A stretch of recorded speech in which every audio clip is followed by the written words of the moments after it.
Fala, brasileiro! Offshore. Só de ouvir essa palavra, a maioria das pessoas já forma uma imagem na cabeça, né? Dinheiro escondido, paraíso fiscal, sonegação, e é exatamente esse, é um dos mitos que esse vídeo ele vem destruir. Fica aí que eu vou te contar essa história. Pessoal, vamos lá. A verdade é que offshore é uma estrutura jurídica legal, legítima, usada por pessoas físicas e empresas ao redor do mundo todo, inclusive por grandes fundos multinacionais, investidores institucionais, tá? Para organizar patrimônio de forma eficiente. Isso não é segredo, não é crime, é planejamento. O problema é que no Brasil essa palavra é sinônimo de esquema, né? Bom, vamos começar então do começo, tá? Offshore é qualquer empresa que é constituída fora do país de residência do seu dono. Só isso. Um brasileiro que abre uma empresa, por exemplo, nas Ilhas Caimã, tem uma offshore. Um americano que abre uma empresa, por exemplo, em Luxemburgo, também tem uma offshore, tá? É um conceito geográfico e não necessariamente jurídico, tá? Beleza, mas vamos comparar conta offshore versus empresa offshore, tá? Aqui a gente tem uma confusão muito comum que precisa ser desfeita antes de a gente continuar. Conta offshore é uma conta bancária em outro país, em nome de uma pessoa física. Qualquer brasileiro pode ter uma conta no exterior, desde que seja declarada, tá? Empresa offshore é uma pessoa jurídica constituída no exterior, que pode ter contas, ativos e investimentos em nome dela, tá? Então são coisas bem diferentes, com finalidades e tratamentos bem distintos, tá? No vídeo de hoje a gente fala de empresa offshore, a estrutura de holding patrimonial. Mas por que Caimã e BVI? As jurisdições mais usadas para as estruturas offshore, né, como Ilhas Caimã e BVI, elas são chamadas aí de paraísos fiscais, porque elas oferecem tributação zero ou muito baixa sobre rendimentos de fonte externa. Mas isso não significa que o investidor brasileiro ele deixa de pagar imposto no Brasil. Pessoal, desde 2024, com a Lei 14.754, os lucros de offshores passivos de pessoas físicas brasileiras são tributados anualmente no Brasil, com uma alíquota de 15%, mesmo sem a distribuição de lucros, tá? O que a estrutura ainda oferece é outra coisa, tá? A gente vai chegar lá. Ter uma empresa offshore é completamente legal pela jurisdição brasileira, desde que é declarada a Receita Federal no seu imposto de renda de pessoa física e ao Banco Central na CBE, na Declaração de Capitais Brasileiros no Exterior. Transparência total. Quem declara está dentro da lei. Quem não declara, está fora. Com a mudança na legislação tributária, a offshore ela precisa ser justificada por outros pilares. E esses pilares eles são bem sólidos para o perfil correto. Qual que é o primeiro pilar, então? Proteção patrimonial. Esse é o pilar mais robusto, é o mais ignorado nas conversas sobre offshore. O real ele perdeu mais de 80% do valor frente ao dólar nos últimos 30 anos. Como vimos no vídeo aqui do canal sobre a dolarização. O plano real ele nasceu com paridade de 1 para 1. Hoje o dólar está acima aí de 5,20, oscilando para 5, etc. Isso não é opinião, é dado histórico. Como sabemos, manter patrimônio concentrado em reais, sem qualquer proteção cambial, é uma decisão financeira que tem custo, um alto custo, um custo silencioso, que não aparece no extrato, mas que corrói o valor real do que tu construiu ao longo do tempo, tá? Uma estrutura offshore, ela permite deter ativos em moeda forte, dólar, euro, libra, fora do alcance de eventuais instabilidades políticas, crises econômicas ou mudanças legislativas abruptas no Brasil, tá? Isso não é luxo, é diversificação geográfica de risco. O mesmo princípio que te faz não colocar tudo num único ativo. Além da proteção cambial, a estrutura offshore ela separa, digamos assim, o patrimônio pessoal do sócio de riscos jurídicos ou empresariais no Brasil. Em casos de litígio, execução judicial ou de crise empresarial, ativos dentro de uma empresa offshore tem uma camada adicional de proteção. Mas desde que a estrutura ela tenha sido montada com um propósito legítimo, tá? Segundo pilar, pessoal, acesso a mercados e produtos globais. E esse pilar ele é muito mais relevante do que parece na superfície, porque uma pessoa física brasileira ela tem acesso limitado ao mercado financeiro global. Muitos gestores internacionais, fundos institucionais e plataformas de investimento simplesmente não atendem pessoa física de fora dos Estados Unidos ou Europa. Tá? Uma empresa offshore constituída em Caimã ou BVI, esse acesso ele se abre. A estrutura jurídica formal ela permite operar com contrapartes que exige uma empresa como contraparte, tá? E não uma pessoa física. Isso significa, então, acesso a fundos de hedge, de private equity, que exigem investidor qualificado institucional, tá? Estratégias de gestão ativa que não estão disponíveis no Brasil, digamos. Ativos alternativos, infraestrutura, crédito privado, real estate, que só existem no mercado internacional, tá? Plataformas de custódia com acesso a mercados em múltiplos países.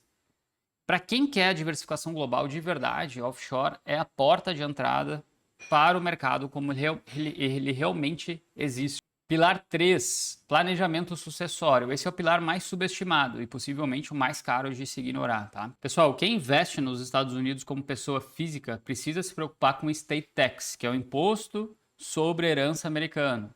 E para quem não é residente nos Estados Unidos, a isenção é mínima de $60 mil. Acima disso, a alíquota pode chegar até 40%. Agora, imagina, tu passou anos acumulando patrimônio nos Estados Unidos, ETFs, ações, renda fixa. Quando tu falecer, o IRS pode cobrar até 40% sobre tudo antes da tua família receber qualquer coisa. Tá? Não, isso não é uma hipótese, é o Código Tributário americano. Então a família ela descobre isso, às vezes, no pior momento possível, no meio do luto, tentando acessar o que era dela, com um advogado americano, explicando que o IRS quer 40% antes de liberar qualquer centavo. Isso é planejável. Então, quando os ativos estão dentro de uma empresa offshore, o estate tax ele simplesmente não se aplica da mesma forma. O que se transmite não são os ativos americanos, são as cotas de uma empresa em Caimã.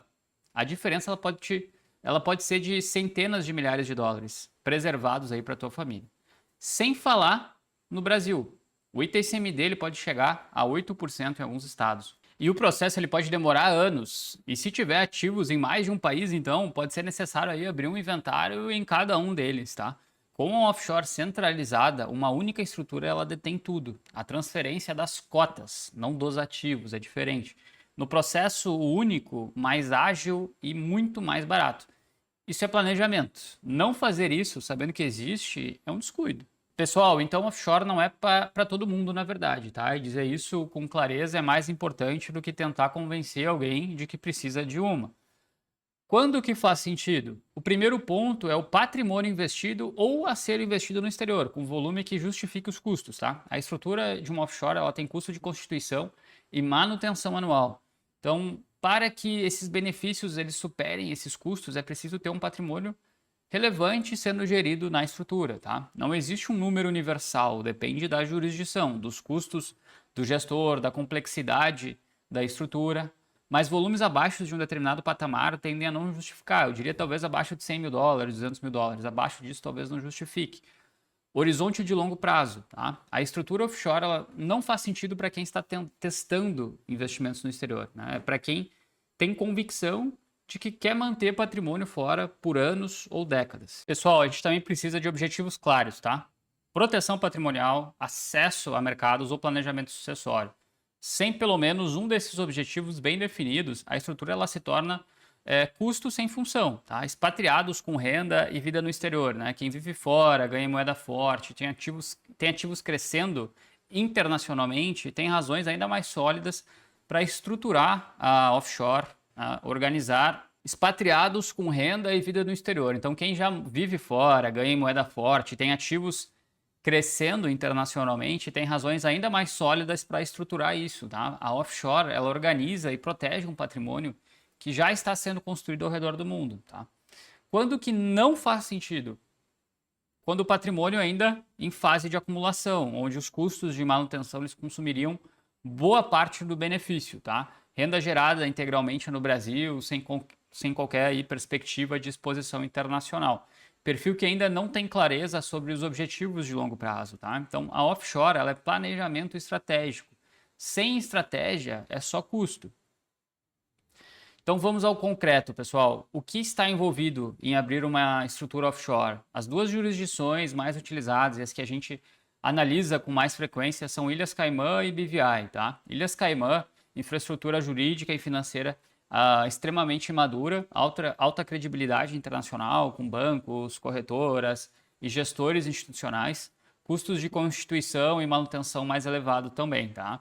Preferida aí para estruturas com maior complexidade patrimonial, múltiplos ativos ou acesso a produtos institucionais, tá? BVI, Ilhas Virgens Britânicas, a jurisdição mais utilizada globalmente em volume de empresas offshore constituídas, tá? Custo mais acessível que Caimã também, legislação empresarial flexível e bem eficiente, tá? Forte reputação internacional também, então preferida aí para holdings de investimento mais diretas, proteção patrimonial e planejamento sucessório também, tá? Quais que são os custos envolvidos? Constituição da empresa, varia por jurisdição e pelo agente registrado. Em BVI, os custos eles tendem a ser mais baixos. Em Caimã, mais elevados aí pela sofisticação da estrutura. Então, também vamos precisar de um agente registrado anualmente, né? Obrigatório em ambas as jurisdições. É quem mantém o endereço legal da empresa no país. Contabilidade e compliance local, relatórios anuais que são exigidos pelas jurisdições, com um custo variável por complexidade. Assessoria jurídica e fiscal, isso é indispensável. Offshore ela envolve direito internacional e legislações tributárias de múltiplos países. Não é território para generalistas. Abrindo esse tópico para falar do residente fiscal brasileiro. Muita gente saiu por aí dizendo que a offshore acabou com a nova lei, né? Isso não é verdade. O que mudou foi o tratamento tributário. Isso precisa ser entendido com bastante clareza, tá? O que mudou? Antes da lei de 14.754/23, os lucros de offshore de empresas físicas brasileiras só eram tributados no Brasil quando eram distribuídos aos sócios. Era o chamado diferimento. O imposto ficava represado dentro da estrutura enquanto o capital não saía. A partir de então, essa regra mudou. Os lucros de offshores passivas, aquelas que basicamente detêm investimento financeiro, sem atividade operacional relevante, eles passaram a ser tributados anualmente no Brasil a uma alíquota de 15%, mesmo sem a distribuição. Então isso elimina o diferimento, né, como argumento central para a gente montar uma offshore. Quem estruturava basicamente por essa razão precisa rever sim o racional. O que não mudou? Os pilares de proteção patrimonial, acesso a mercados e eficiência sucessória, eles seguem intactos, tá? Então a lei, ela não tocou nesses benefícios, ela apenas equalizou o tratamento tributário dos rendimentos, com o que já era aplicado a outros tipos de investimento, tá? Quem tinha offshore por razões estratégicas, não apenas tributárias, ela continua com a estrutura fazendo bastante sentido. A questão da marcação a mercado. A Receita Federal ela sinalizou que pode exigir a marcação a mercado dos ativos dentro do offshore. Tá? O que significa isso? Tributar ganhos não realizados, mesmo sem a venda ou distribuição. Tá? Pessoal, vou resumir aqui o que a gente viu hoje em 3 pontos. Tá? Primeiro, offshore é legal, desde que declarada. Não é crime, não é sonegação, não é exclusividade de bilionários. É uma estrutura jurídica que, quando feita corretamente, é completamente legítima. Segundo, os pilares que justificam uma offshore são proteção patrimonial, acesso a mercados globais e eficiência sucessória. Quem monta uma offshore hoje precisa ter clareza sobre esses pilares, tá? Eles são sólidos para o perfil certo. Terceiro, offshore mal montada, sem propósito claro ou sem declaração adequada, é um risco, não uma estratégia, tá? A diferença entre planejamento e evasão está na intenção. E a assessoria certa faz toda a diferença nesse processo. Se esse vídeo te deu clareza sobre o que é uma offshore e se ela pode fazer sentido para o teu caso, o próximo passo é uma análise individualizada. Aqui na S&P Financial Consultancy, com a nossa equipe jurídica especializada, a gente avalia o teu perfil, os teus objetivos e a tua situação patrimonial. E te diz com clareza se uma estrutura offshore faz ou não sentido, qual jurisdição seria mais adequada, quais são os custos reais envolvidos e como ela se integra ao teu planejamento financeiro global. Sem produto para te vender, sem estrutura para empurrar, se não fizer sentido para o teu caso, a gente vai te dizer isso também, tá? Do mesmo lado da mesa que tu está. O link para conversar com o nosso time está na descrição. Pessoal, se esse vídeo desmistificou algo que tu sempre teve curiosidade, mas nunca encontrou explicação clara, deixa o like, compartilha com alguém que tu sabe que precisaria ouvir isso, se inscreve no nosso canal, tem conteúdo novo toda semana. Mais estratégia, menos emoção. Um abraço.